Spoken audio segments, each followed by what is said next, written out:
Thank you so much for joining Citrus TV today to talk about how Easter is really changing on SU's campus and pretty much across the entire world right now. But what type of planning did you do to really initiate this Easter to happen on campus this year? Sure.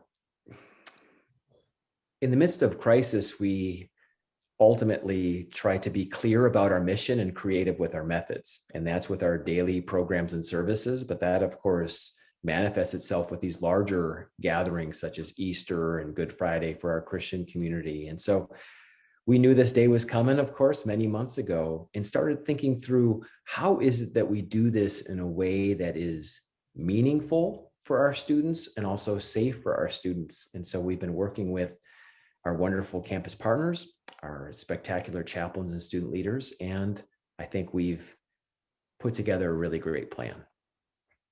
No, I completely agree. I went to Catholic school, so this is my first Easter being away from home and Yeah. being away from, I guess, the traditional Catholic experience where you go to mass with your entire family and then go out to eat afterwards or just spend time with extended family as well.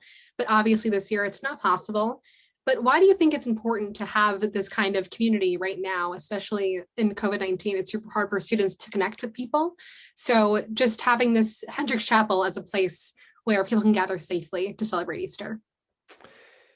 It's important to gather safely and to gather well, especially when we're struggling with so many different things surrounding COVID-19 and many other struggles facing our students and community. We need to tend to the spirit and soul of one another.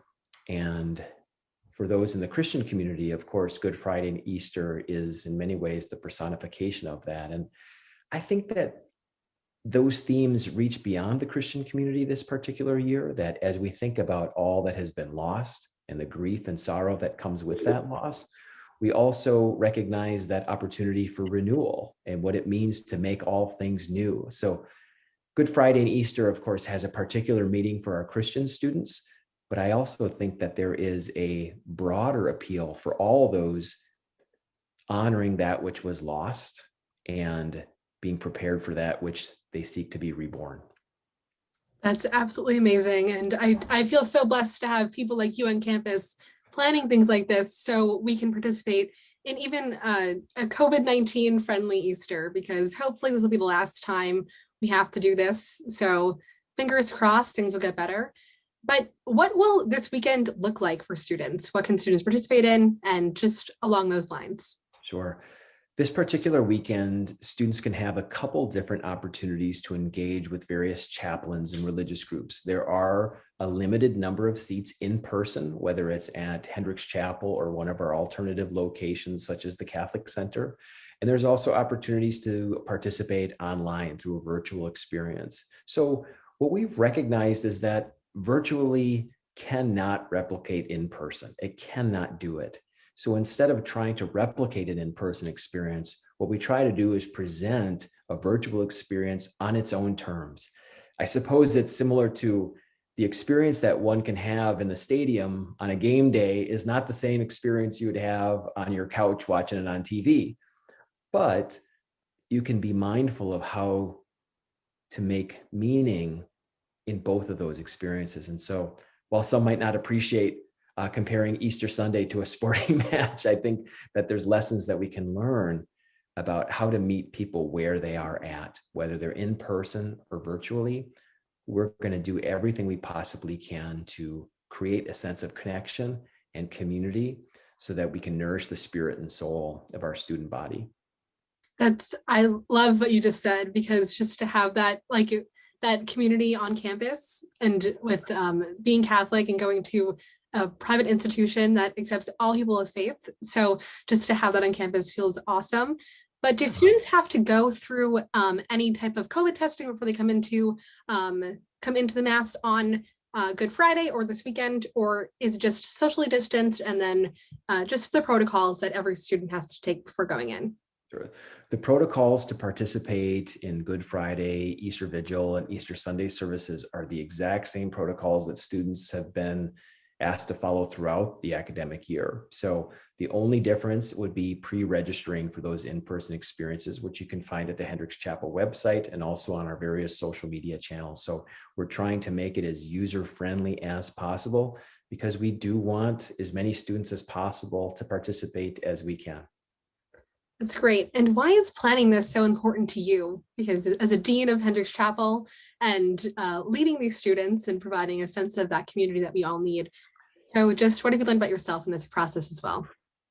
Well, we learn in times such as these that students are more than just brains, and learning is about far more than just grades.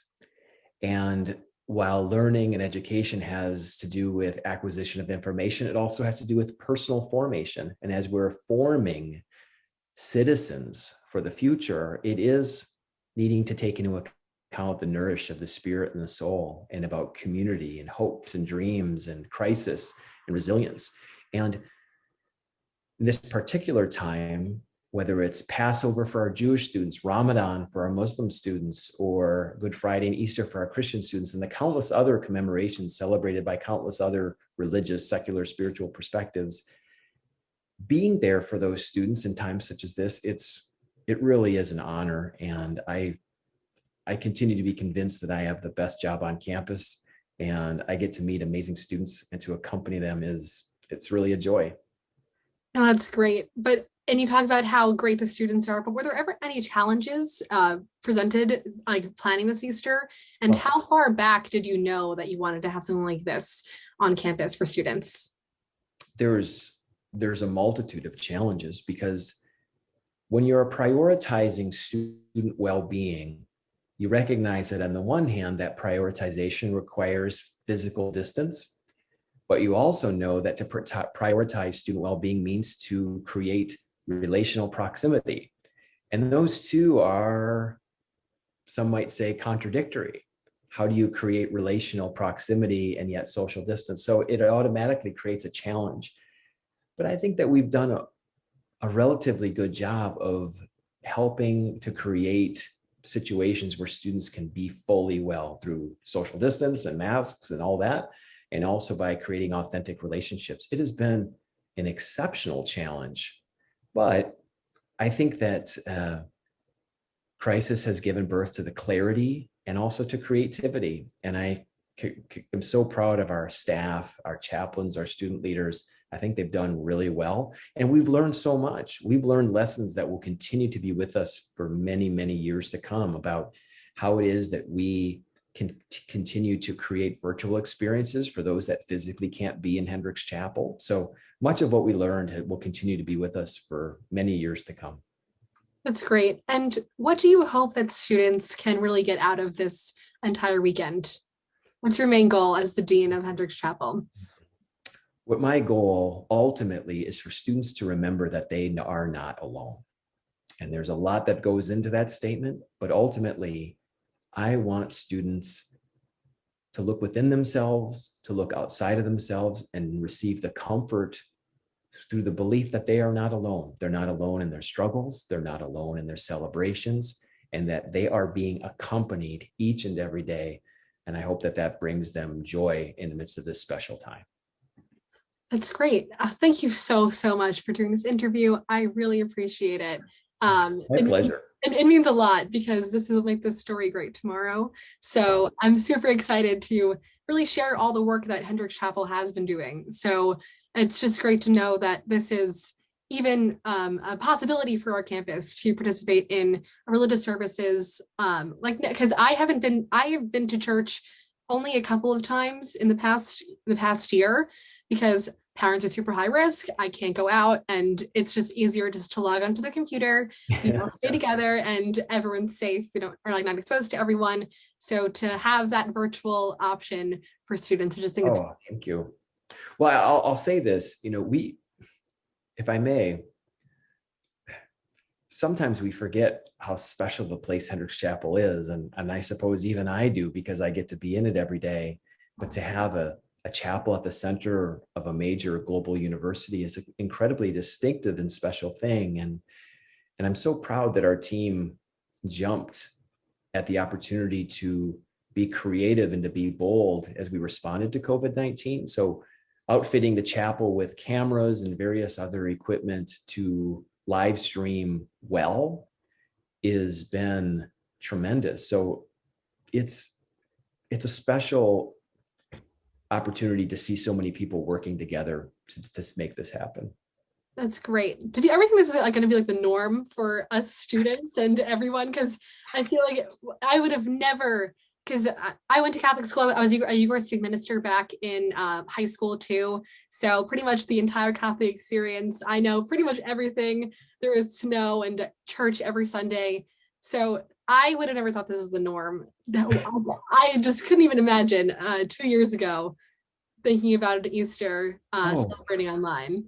Well, I think that part of my position description is to be open to the unexpected and to be welcomed to interruption.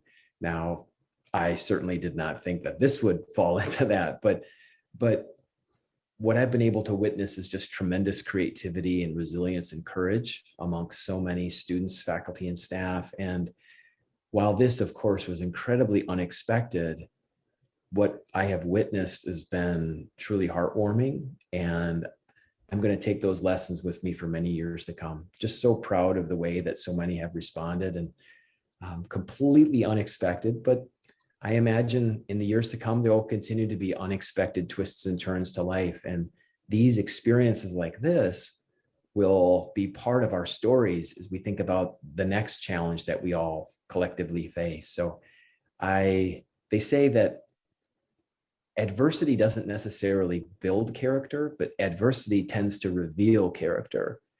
And over this last year, what I have certainly witnessed is a revelation of the strong character of this community. Couldn't be more proud to be a part of this university. I completely agree. And you mentioned before the creativity that you've seen. Can you go a little bit deeper on the creativity that you've seen from students or your staff members? Yeah, there's a couple different things. Like, for example, we'll have various prayer services and blessings and different things.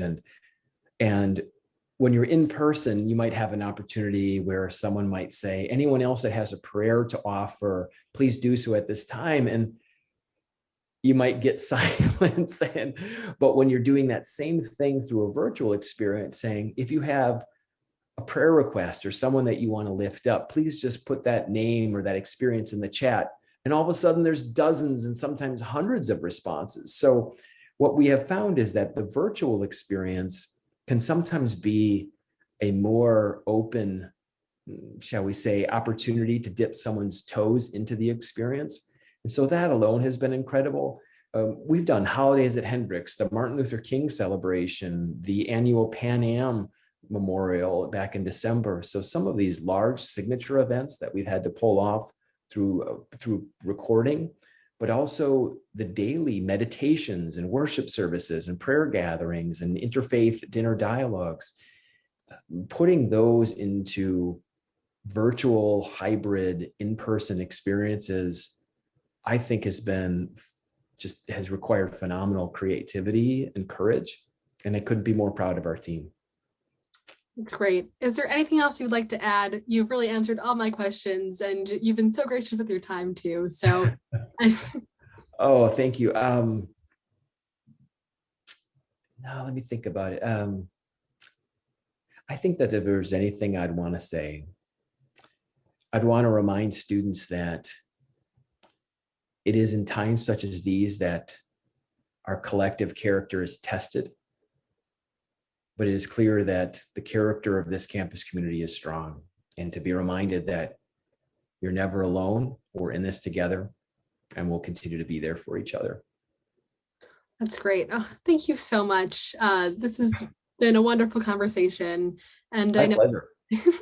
I know everyone's very excited for this interview, and Citrus TV, like extremely excited. So it means a lot, not just to me, but the entire station. So Oh, thank you.